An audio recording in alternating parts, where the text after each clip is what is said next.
puddle of oil under the front of the car. Check the size of that oil spill. We're going to need to strip everything. Oh, it's gone in bent. Definitely not going to last. Mark my words. White smoke. Huge puddle of oil. Absolutely gutted about Esther. I'm really sorry to all of you. Nothing will stop me. I will get there. Hello and welcome to this video.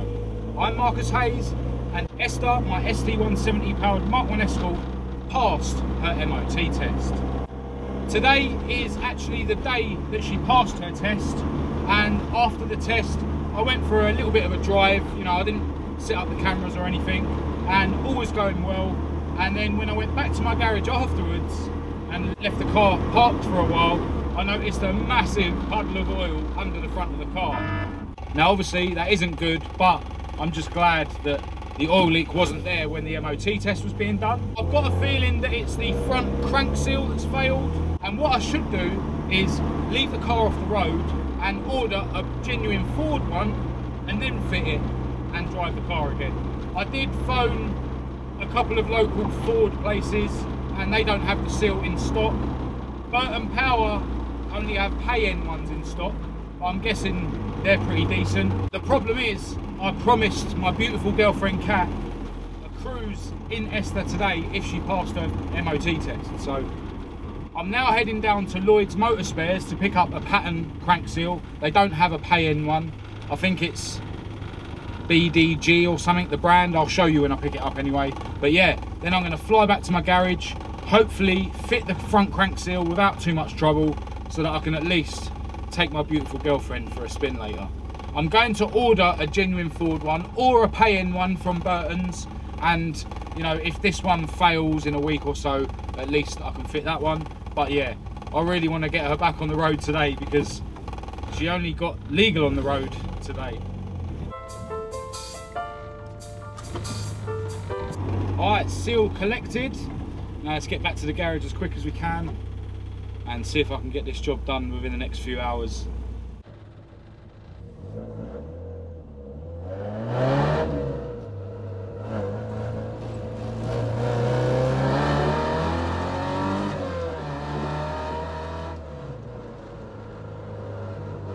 And just like that, we're back around the garage, and just check the size of that oil spill. But we'll get it sorted. I've already got Esther out the garage, and basically that crank seal, which is what I think has gone, is all the way down there behind that crank pulley. And basically I'm going to need to strip everything off the front of the engine. So these fancy covers are going to have to come off, all the alternator bracketry and belt and stuff is going to have to come off. Then you've got the metal cover down there that is the engine mount when it's fitted to the Focus, has got to come off. Obviously the crank pulley itself has got to come off. And yeah, then I'm going to have to get the engine to TDC and lock it in position, much like I did recently when I put the new cam belt on. And then I'll be able to take the cam belt off and then take the sprocket off, which hopefully will come off easier than the one that was on Esther's old engine. Yeah, once the sprocket's out of the way, then we can see about removing the seal and fitting the new one. Now obviously I'm going to need to do this job as quick as I can if I'm going to be able to take Kat for a spin in it later. So I'm going to cue the music and just start stripping bits off the engine. Let's get these out of the way and put them away somewhere safe so they don't get scratched first of all. Before I disconnect the battery, I'm going to loosen the crank bolt, and the way I do that is put a bar on it and lean it against the floor and then turn the starter for half a second. That's loose.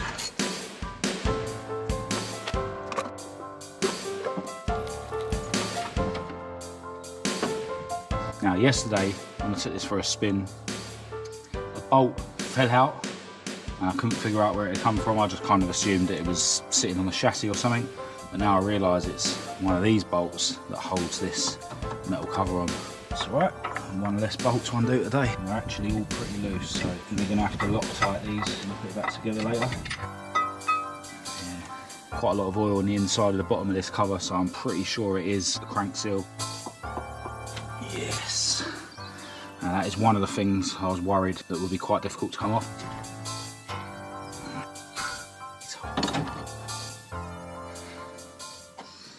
Alright, so everything's dismantled now.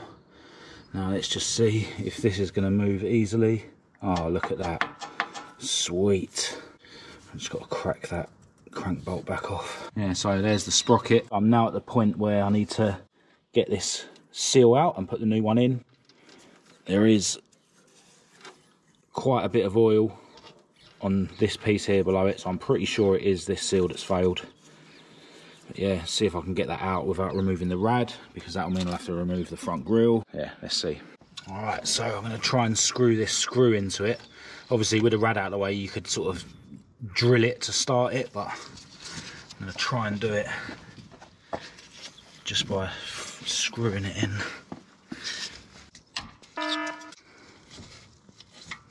Now I want to see if we can pop this out using the screw as a bit of leverage.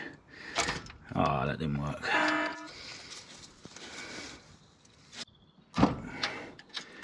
Here she comes. There you go. Now worryingly, that looks like a Ford one. So why has that failed? Now when I look at this seal, now obviously this could have happened whilst I was just pulling it out, but this area here seems folded back on itself. In fact, no, that would have happened when the seal was going in, so that's obviously why it failed. And I put this seal in, so I can only blame myself. But yeah, that basically folded back in on itself when it was installed. Yeah, let's try not to do that with the new one. The one that I'm fitting is from a company called BGA. I'm actually not going to bother cleaning up the area because the lube might help this go in. Oh, that is not what you want. It's gone in bent. Oh, that's alright, that's straightened out now. Yeah, this one's going in far too easily for my liking. That is definitely not going to last. Mark my words, it's definitely in there straight. Just chuck a bit of grease on the inside bit. And a little bit on the shaft as well. Yeah, I'm pretty sure that seal isn't going to last very long, but seeing as the old one did look like it was folded in on itself when it was installed, hopefully this one will be a bit better than the old one. And as I say, I'm going to order a genuine Ford one to put in when this one does fail. So now I'm just going to give the area a clean, get rid of all the traces of oil, and then throw it back together, which is just a reversal of what you've already seen. So I'll catch up with you once it's all back together, or if I hit a stumbling block on the way. Well, she's back together and she's running. Well, I've got a whole heap of tools to clear up, and then I'll catch back up with you when I'm out on the road in Esther. The positivity was short-lived. Basically didn't get far before I started seeing white smoke coming out the back, so I obviously turned back round to come back home. And basically it looks like the rear main seal's gone. Can't believe it, man. Front of the sump is dry, so the other leak was definitely the crank seal, which I've solved, and now got oil just gushing out from in between the engine and the gearbox, so it must be the rear main seal. I'm sure I changed both crank seals when the engine was on the stand. Didn't even get a chance to turn the camera on before I started noticing the problem, so it's going to be ages before I can show Esther driving on the channel if the engine's going to have to come out to do the rear main seal. I have such bad luck, but I'll get there. Nothing will stop me. I will get there. Well, back at home, and as much as I am absolutely gutted about Esther, I'm not going to let it get me down. I've got a lot to be happy about, including my beautiful girlfriend Kat. Now tomorrow evening I'm actually going to pick up a spare ST170 engine, and tomorrow afternoon I'm actually going to film someone's fleet of cars, and you'll be able to see all that in another video. But I think I'm actually going to go around the garage tomorrow to take care of that little job on Maud that I planned to do when I was dealing with her rust the other day, and I'll probably give the red oxide patches another coat. So I'm going to continue this video tomorrow, so I'll see you in a sec. Hello, into the next day, and I don't actually have long round the garage today, and I'll show you what I have been up to and what I'm going to be up to in a minute. First, I think we should have another depressing look at Esther, my Mk1 Escort. Now, I was actually thinking about this engine last night, and there is actually a small possibility that I didn't change the rear crank seal on this engine. I do remember putting it on the stand and cleaning it up and painting it, and I'm just wondering whether I sort of said to myself, once I take it off the stand, I'll then fit the rear crank seal and a new pilot bearing. The ST170s do actually have a pilot bearing, so that's why there would have been one in there, even if I hadn't put a new one in. A positive that I can take from this situation is that if I didn't fit the front crank seal yesterday, then I probably would have waited until I got a Ford one and fitted it in about a week's time, and then the rear crank seal would have gone anyway. But the current situation is that in a couple of days, I'm going to be tearing the engine out of Esther to see exactly what has gone on, and then I'll be ordering a rear crank seal. If there is anything else at the back of the engine which could have failed and spat out a load of oil, do let me know in the comments, but I'm pretty sure it is the rear crank seal. It was gushing out, so I don't think it's the sump gasket, but, you know, I will find out once I get the engine out. So, yeah, the fact that it's gone now, in the long run, means that it's going to get fixed quicker. As you can see, there is a huge puddle of oil, and it was literally gushing out between the sump and the gearbox. And you can see traces of it, you know, on the rear of the flywheel. I'm pretty sure if it was the sump gasket, there wouldn't be that much getting flicked up. The majority of it would just roll off the sump and onto the floor. Now, it's worth noting that although Esther has a large gearbox tunnel fitted to make room for the RX-8 gearbox, because the car was already painted when I welded in the gearbox tunnel, I kind of modified the front part of the large gearbox tunnel to fit the bulkhead, rather than sort of bashing the bulkhead about to fit the tunnel.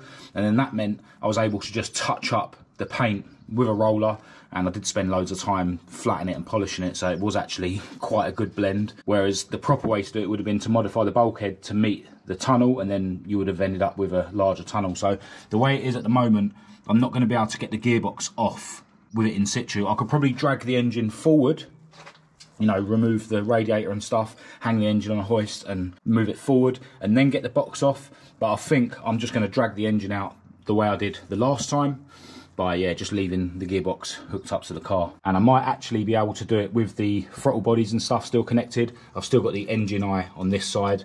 The one that goes that side means that I need to remove the water rail first. But yeah, I might not actually have to remove the throttle bodies. I might just be able to remove the trumpets. So that's one less thing to do and one less gasket to replace as well. But yeah, the fact that this has happened now has meant, you know, that I'm going to pull my finger out and rip the engine out straight away.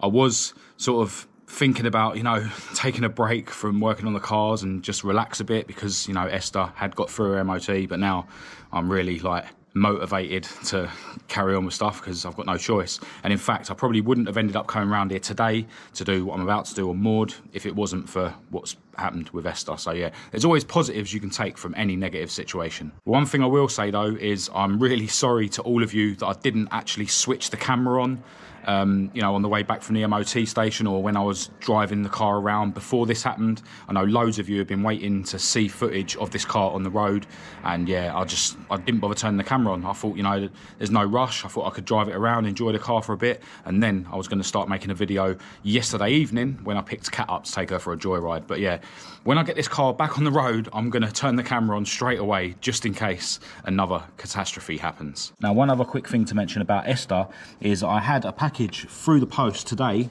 addressed to me and Esther from Jar UK Industries. Now, at the moment, YouTube is about 2 or 3 videos behind reality, and Jar UK have sent me a 90-degree elbow for Esther's washer bottle piping. Now, obviously, I've already sorted that out, but yeah, I really appreciate you guys sending me the elbow, and I'll stick this in my garage, and I'm sure it will come in useful in the future. Now, I will see if there's any Facebook or Instagram accounts for Jar UK Industries, and I'll leave links to all those in the description of this video. I'm not actually sure what other stuff they sell, because I literally got this package as I was leaving the house today. So, on to Maud, the Mordor Mark II, who is already jacked up so that I can take care of a job I'm going to do in a minute.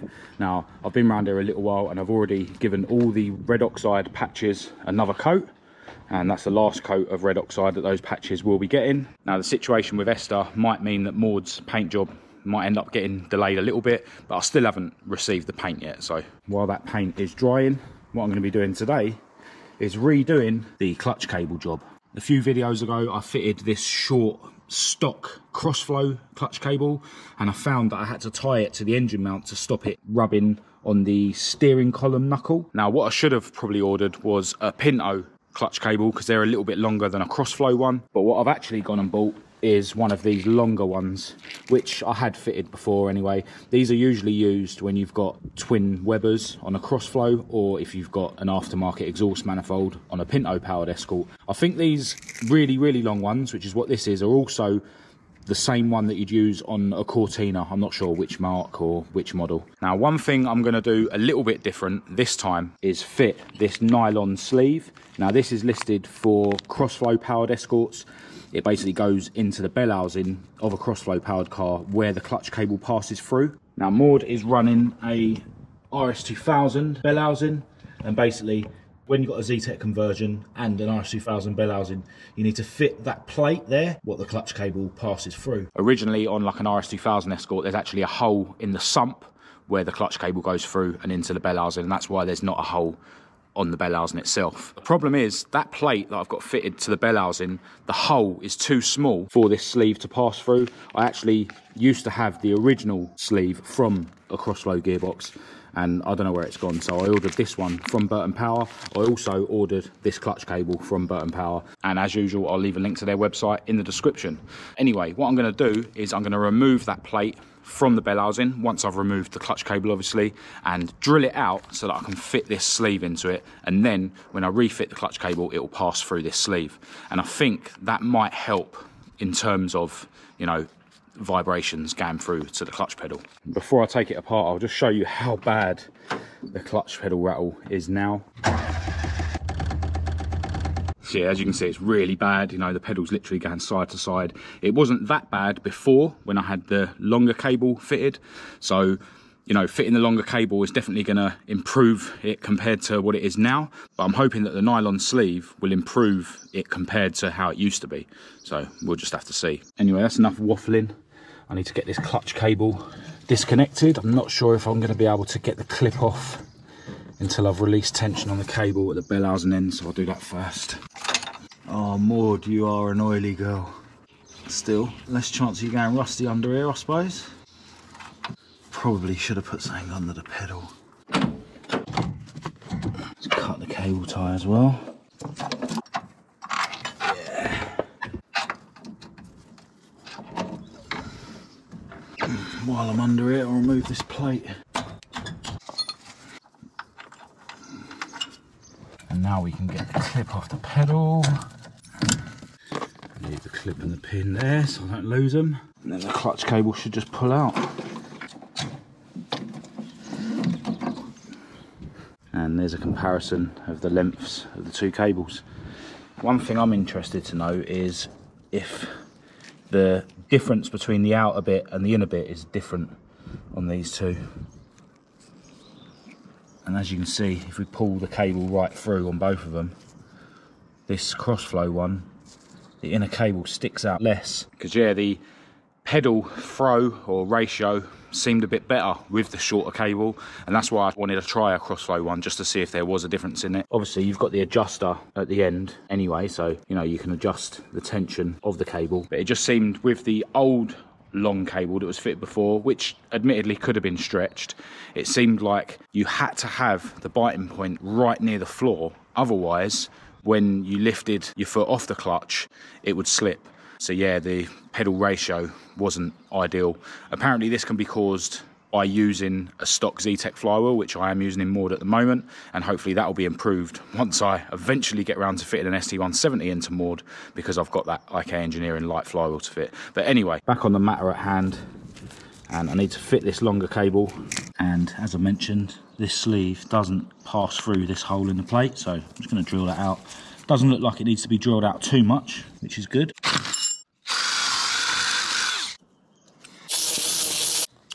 Sweet.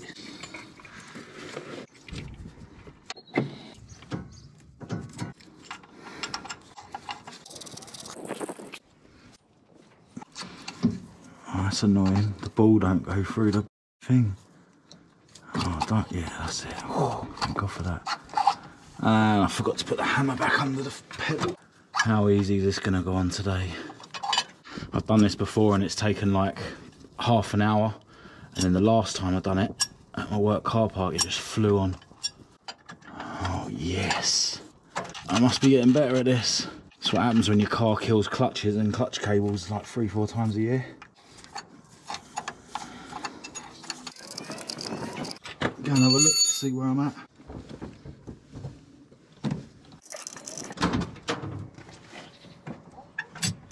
And that actually felt perfect. I won't really know until I get it on the road, but it's definitely close enough for now. Lock them together and she's done. The cable has plenty of room to, you know, clearly miss the engine mount. And the way I route them is just stick it here right next to the steering rack clamp area, and then that stops it, you know, making its way towards the steering column or anything. All right, people, here comes the moment of truth. Pedal is still vibrating quite a bit. I'm not actually sure if that nylon sleeve is doing anything. Obviously, I can't remember exactly how loud it was before when I had the long cable without the nylon sleeve. I do reckon that the clutch release bearing is worn, maybe even broken, like the last time when I changed that bearing. As I've said before, next time I take it apart, I'm going to be fitting one of the heavy duty release bearings. I don't know if I can like stack another washer in there and then put the clip back on to stop that. I don't know.